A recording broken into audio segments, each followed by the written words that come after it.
Film की शुरुआत में हम दो बच्चों जो बहन भाई थे उन्हें देखते हैं। इनमें लड़की का नाम टोनी था जो इस वक्त अपना एक मिशन कर रही थी, क्योंकि ये दोनों बच्चे स्पाई किड्स थे। स्पाई यानी जासूस बच्चे जो सीक्रेट सबसे छुपकर मिशन करते हैं और इन्हें सीक्रेट एजेंट्स भी कहा जाता है। अब यहाँ काफी सारी मुश्किलात का सामना करने के बाद इन बच्चों को लगने लगा जैसे हम इस मिशन को हल नहीं कर पाए। अब यहाँ से कहानी आ जाती है 24 घंटे पहले, जहाँ पर दोनों बच्चे अपने घर पर थे और टोनी एक छोटी सी लॉकर से कुछ कार्ड्स चुरा लेता है। अब तभी यहाँ टोनी के डैड आ गए जो खुद भी स्पाई थे, लेकिन वो हमेशा अपने बच्चों को गैजेट से दूर रखा करते थे, यानी कि mechanical electronic tools device machines वगैरह। उसकी मॉम भी स्पाई ही थी। उनकी मॉम डैड को पता था कि हम स्पाई हैं, तो इस वजह से कोई भी हमारे गैजेट्स में घुस सकता है, कोड चुरा कर उन्हें हैक भी कर सकता है। अब आज उनकी एनिवर्सरी शादी की सालगिरह थी, इसलिए दोनों फैसला करते हैं कि हम अपने बच्चों को आज बता देंगे कि हम स्पाई हैं, क्योंकि बच्चे ये बात नहीं जानते थे। लेकिन काफी हिम्मत करने के बाद भी वो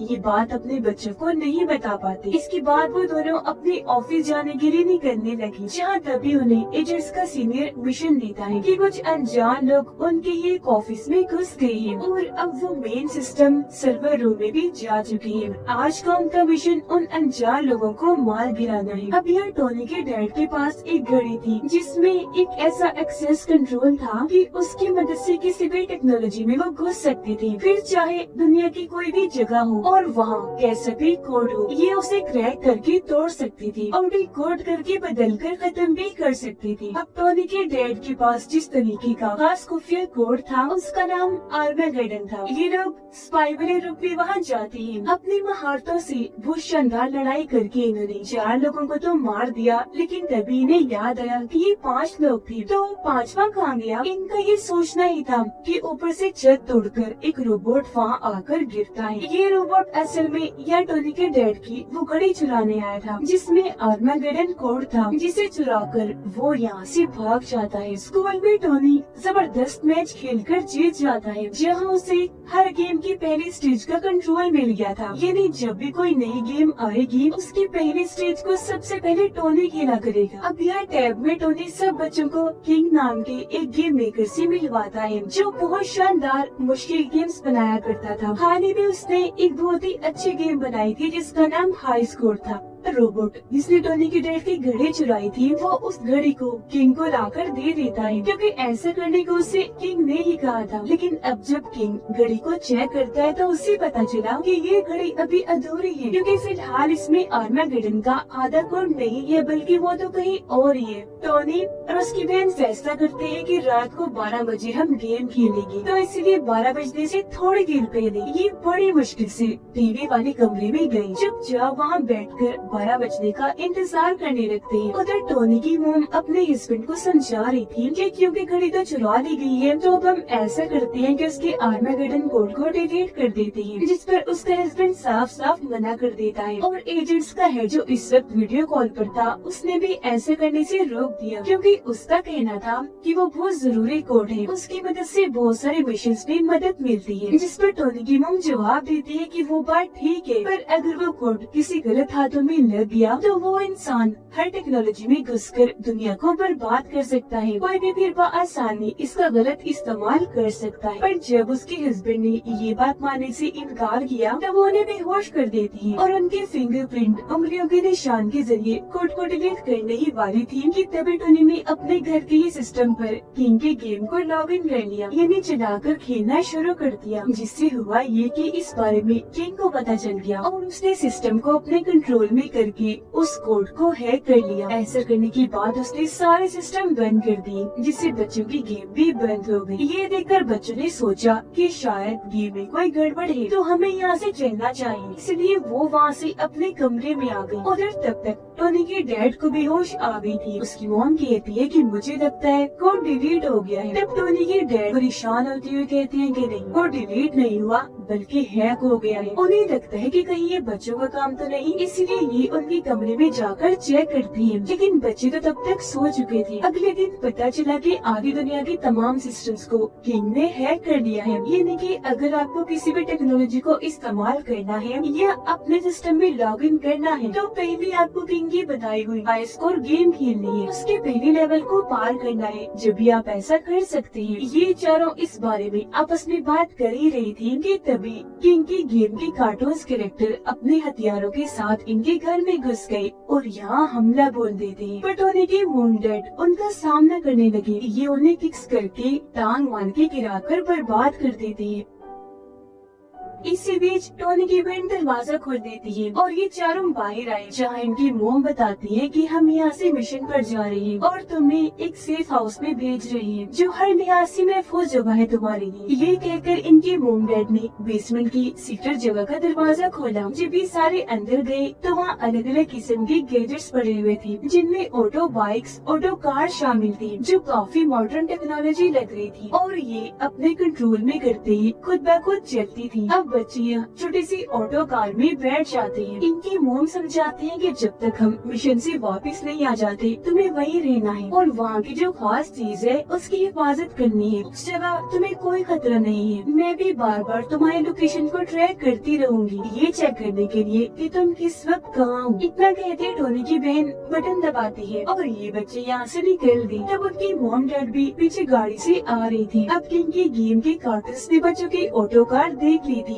इसलिए वो इनका पीछा करती है। इन कार्टून्स में बहुत सारे स्केलेटन्स ढांचे भी शामिल थे। अब यहाँ कार काफी तेजी से आगे बढ़ रही थी। टोनी की बहन कार के सिस्टम को अपने कंट्रोल में करके इसे खूब मजे से चला रही थी। फिर आखिर सब कार्टून्स को चकमा देने के बाद ये उस जगह पर पहुँच जाती है जहाँ सेफ हाउस है। दरवाजे पर जैसे गए अपने नाम बताते हैं, जो बताते ही दरवाजा खुल गया। अंदर आकर ये यहाँ के अजीब नजारे को देखकर काफी दंग रह जाते हैं। यहाँ इन्हें ये बात भी पता चल गई कि हमारे मोम डैड भी स्पाई है, जो बात उन्होंने आज तक छुपा के रखी क्योंकि वहाँ इनकी मोम की 3D वीडियो चल रही थी। ये जब और अंदर गए तो वहाँ इस तरह की अलग अलग चीजें थी। इन्हें एक ऐसा कमरा मिला जो ट्रेनिंग रूम था। तो बच्चे यहाँ ट्रेनिंग करते हैं कि और अच्छे स्पाई वो कैसे बने। उधर टोनी की मोम डैड को किंग ने अगवा करके अपनी ही बनाई हुई बिल्डिंग के अंदर कैद कर दिया था, जो जगह जेल जैसी थी पर जेल में सब कुछ गेम जैसा था। यानी कि अगर आप यह किसी चीज पर बैठ रही है या उसे हाथ लगा रही है तो वो 3D चीजों की तरह वहाँ से हिलकर आपके आसपास घूमती रहेंगी। अब तभी यहाँ उनके सामने किंग आया, जो उन्हें अपने बारे में बताते हुए कहता है तुम्हारी घड़ी मेरे पास आ तो गई और उसके अंदर आर्मागेडन कोड आधा अधूरा है और अब तुम मुझे आधा कोड बता दो, जिसके बाद मैं तुम्हें यहाँ से जाने दूंगा। पर वो दोनों इसके लिए साफ साफ मना कर देते हैं, जिस पर अब यहाँ किंग उन्हें लड़ने के लिए चैलेंज करता है। कहता है कि अगर तुम इस लड़ाई में जीत गए तो मैं तुम्हें यहाँ से जाने दूंगा, लेकिन अगर हार गए तो तुम्हें आधा कोड बताना होगा। जिसके साथ ही उनके बीच तलवारबाजी की लड़ाई शुरू हो गई। पर क्योंकि ये सारी जगह 3D की तरह हिल रही थी तो इन दोनों का उस जगह पर टिकना काफी मुश्किल हो रहा था, इसलिए ये दोनों किंग से इस लड़ाई को हार जाते हैं। अब किंग की नजर टोनी की मोम के गले पर पड़ जाती है। उन्होंने एक नेकलेस पहना हुआ था, जिसे देखकर किंग को पता चल गया कि इनके बच्चे कहाँ हैं और जहाँ इनके बच्चे हैं आधा कोड भी वही होगा। उधर बच्चे यहाँ अलग अलग गैजेट्स को देखकर काफी खुश हो रहे थे। साथ ही ने यहाँ स्पाई किड्स के सूट भी मिल जाते हैं जो इन्होंने पहन भी लिए थे। अब और गैजेट्स की तलाश में इन्हें एक ऐसी किताब मिल जाती है जिसमें स्पाई किड्स के असूल लिखे हुए थे, जिनमें से एक था कि एक अच्छा स्पाई हमेशा झूठ बोलता है। पर ये बातें टोनी की बहन को पसंद नहीं आती। वो कहती है कि नहीं, झूठ बोलना गलत बात है, अच्छा स्पाई कभी भी झूठ नहीं बोल सकता। अब तभी यहाँ कुछ लोग आ गए जो असल में एजेंट्स का ग्रुप था। वो लोग यहाँ अपने बारे में हालांकि बताते भी हैं, लेकिन क्योंकि बच्चे काफी डरे हुए थे इसलिए वो दरवाजा नहीं खोलते, जिस पर एजेंट्स दरवाजा तोड़कर ही अंदर घुस आए। इसीलिए दोनों बच्चे अलग अलग तरह से उन्हें परेशान करने लगे, यहाँ तक कि गैजेट की मदद से वो एजेंट्स को मारते भी हैं। पर थोड़ी ही देर में बच्चों को पता चल गया कि सच में एजेंट्स ये जो इन दोनों बच्चों को ही अपने साथ अपने बेस पर ले जाने के लिए आए थे। तो अब बच्चे इनके साथ बेस पर आ जाते हैं, जहाँ पर ये बाहर खड़े खास किस्म की गैजेट को देखते हैं जो पानी में शिप की कश्ती की तरह चल भी सकता था और प्लेन की तरह हवा में उड़ भी सकता था। अब दोनों बच्चे एजेंट्स की हेड से मिले, जो इन्हें बताता है कि मैंने आप लोगों को यहाँ इसलिए बुलाया क्योंकि हम अपने सिस्टम में लॉग इन नहीं कर पा रहे। वजह ये है कि वहाँ किंग की हाई स्कोर गेम चल रही है जिसे हम पार नहीं कर पा रहे। अब बच्चे वो गेम खेलने लगे और पहली ही बार में इस लेवल को पार कर लेती है, जिससे सारे एजेंट्स फौरन अपने अपने सिस्टम में लॉग इन कर लेते हैं। अब तभी टोनी की बहन को याद आया कि मॉम ने कहा था कि हमें सेफ हाउस में ही रहना है, क्योंकि वहाँ जरूरी चीज का हमें ख्याल रखना है। टोनी की बहन हमेशा अपने गैजेट से बातें किया करती थी और आज ये सब भी वो गैजेट को भी बता रही थी। अब तभी वो गैजेट अपने अंदर से आर्मागेडन का दूसरा हिस्सा जो कोड था वो निकाल के बाहर रख देता है और इन लोगों ने इसी चीज का ही ख्याल रखना था। उसे देखकर एजेंट्स का हेड कहता है कि तुम लोग बच्चे हो तो इसका ख्याल नहीं रख सकते, ऐसा करो तुम इसे मुझे दे दो, मैं इसकी अच्छे से हिफाजत करूंगा। लेकिन अगले ही पल किंग की गेम की कार्टून कैरेक्टर जिनमें इस बार क्रिएचर्स भी थे वो यहाँ हमला कर देती है। उन्होंने यहाँ तबाही मचा दी थी, हर तरफ तोड़ फोड़ करने लगे और तो एजेंट्स को भी उन्होंने मारना शुरू कर दिया। बहुत सारे एजेंट्स उनका शिकार होकर मारे गए और सबसे बड़ी मुसीबत वो यहाँ से आर्मागेडन का आधा कोड भी ले जा चुके थे। ये देखकर टोनी और उसकी बहन को गुस्सा आ गया। वो सोचते हैं कि इन एजेंट्स से तो कुछ नहीं होगा, अब जो करना है हमें ही करना है। इसी के साथ दोनों बच्चे बाहर खड़े गैजेट में बैठ जाते हैं। उन्होंने पहले इसे कश्ती बनाकर पानी में चलाया, फिर प्लेन बनाकर हवा में उड़ाने लगी और उन कार्टून्स का पीछा करना शुरू कर देती है। जिसके बाद ये किंग के महल के पास आ गई। अब पहले तो इन्हें लग रहा था कि सामने दीवार है, पर जल्द पता चल गया कि वो 3D दीवार थी जिसे पार करके ये अंदर घुस जाते। जेल में टोनी की मॉम बार बार जेल को तोड़ने की कोशिश कर रही थी और अपने हस्बैंड को भी कह रही थी कि अगर तुमने आर्मागेडन का कोड बनाया था तो तुम इसे तोड़ भी सकते हो ना, डिकोड करके खत्म भी कर सकते हो ना, तो कर दो। जिस पर यहाँ उसके हस्बैंड बताता है कि असल बात ये है कि उस दिन जब हम मिशन पर थे तो तब मुझे आर्मागेडन का फार्मूला मिला था, मैं वो फार्मूला चुरा कर घर ले आया। मैंने काफी बार कोशिश की लेकिन कभी भी उसे पूरा नहीं कर पाया। लेकिन एक दिन टोनी कमरे में आ गया और उसने पता नहीं कैसे फार्मूले को पूरा कर दिया और ये कोड पूरा तैयार हो गया। तो इसे मैंने अकेले ने नहीं बनाया, तो फिर इसे मैं कैसे तोड़ सकता हूँ या डिकोड कर सकता हूँ। अब तभी पता चला कि टोनी के डैड ने जिसके सामने ये सब बातें की थी वो उसकी वाइफ नहीं थी बल्कि किंग था, जिसने उसकी वाइफ का रूप लेकर ये सारी बातें उगलवा ली थी। और अब वो असली वाले टोनी की मॉम को याद लाता है, जिसे वो यहाँ से ले गया था और कहता है कि इसका मतलब अब मुझे तुमसे कोई मतलब नहीं बल्कि तुम्हारे बच्चों से।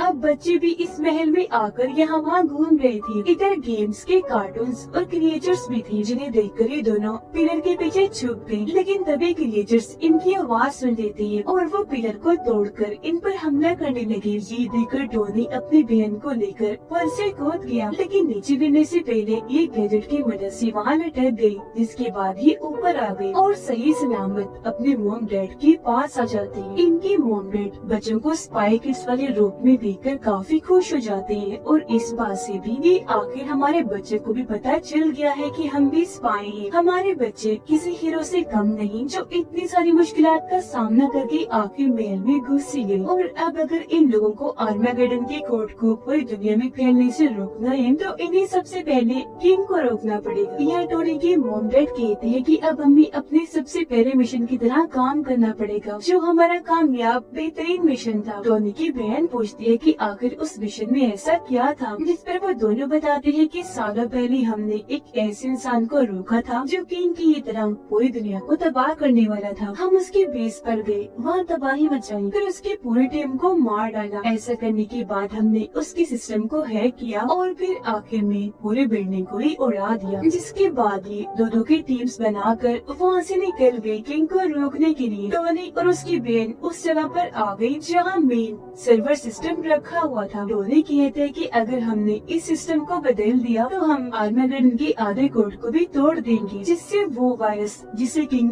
पूरी दुनिया में फैलाना चाहता है वो फैलने से रुक जाएगा। और ऐसा करने के लिए जाहिर है हमें इसमें लॉग इन करना है, जिसके लिए किंग के गेम को खेलना पड़ेगा। अब हालांकि उसकी बहन ने ऐसा करने से उसे मना भी किया, लेकिन आखिर वो इस गेम में आर्मागेडन का बचा हुआ आधा कोड डालकर गेम में लॉग इन कर लेता है। पर ऐसा होते ही किंग इनके सामने आ गया, जो बताता है कि ये सारा मेरा प्लान था, मेरा ये बनाया हुआ ट्रैप जाल था। मैंने ये जानबूझकर वायरस को फैलाने वाली बात हर जगह पर फैलाई ताकि सब लोग डर जाएं। और अब क्योंकि टोनी ने यह लॉग इन कर लिया तो अब आर्मागेडन का कोड पूरा हो गया है जो किंग चाहता था। वो ये भी बताता है कि तुम्हारे मॉम डैड ने अपने पहले मिशन में जिस इंसान को मारा था वो और कोई नहीं बल्कि मेरे डैड थे, जो दुनिया में बदलाव लाना चाह रहे थे। उनका प्लान टेक्नोलॉजी को ठीक करके लोगों को सुधारना था, लेकिन तुम्हारे मॉम डैड ने क्या किया, उन्होंने बजाय उन्हें मौका देने के एक तो उन्हें मार दिया, ऊपर से सब कुछ बर्बाद कर दिया। और अब मैं उसी चीज का बदला लूंगा। सच में पूरी दुनिया में वायरस फैलाकर, और अगर कोई टेक्नोलॉजी का इस्तेमाल करेगा, अपने सिस्टम में लॉग इन करेगा, तो उससे पहले मेरा हाई स्कोर गेम खेलना पड़ेगा। जो कहकर किंग अपने 3D प्लेन में यहाँ से चला गया।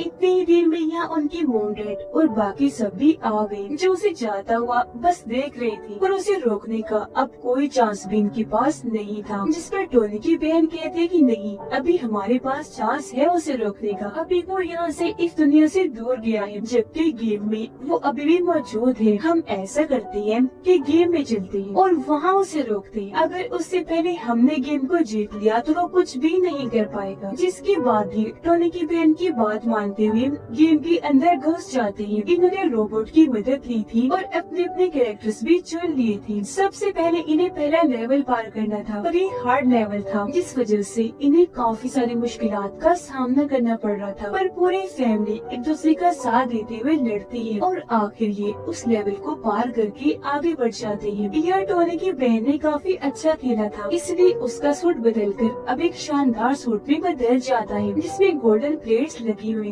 अब जब ये आगे बढ़े तो टोनी चला जाता है किंग से लड़ने के लिए, जबकि बाकी सब किंग के मॉन्स्टर रोबोट से लड़ते हैं। और यहाँ इन सब के बीच जबरदस्त लड़ाई छिड़ जाती है। ये लोग मॉन्स्टर रोबोट पर भारे पड़ने लगे। एक वक्त ऐसा आया जब टोनी के डैड उसे मार ही देते, लेकिन उनकी बेटी ने ये करने से मना कर दिया कि प्लीज ऐसा मत कीजिए, जिस वजह से मॉन्स्टर रोबोट नीचे गिरने लगता है। पर अपने बेटे के कहने पर उसके मॉम डैड ने रोबोट को बचाया और उसे खींच कर ये ऊपर ले आए। अब ये देखकर मॉन्स्टर रोबोट समझ गया कि ये बच्ची काफी अच्छी है, इसलिए वो अपनी तलवार उसके सामने जमीन में गाड़ कर उसके आगे झुक गया, यानी कि अब वो किसी को भी नुकसान नहीं पहुंचाएगा। टोनी लड़ाई में किंग से बुरी तरह हार रहा था, जो देखकर उसके डैड टोनी की मदद करने के लिए किंग पर हमला करने के लिए आ गए। पर ये देखकर टोनी अपने डैड को आने से मना करने लगा और बड़ा सा हथौड़ा जो उन पर हमला करने के लिए आ रहा था वो उसे खुद पर ले लेता है और ऐसे नीचे गिर गया।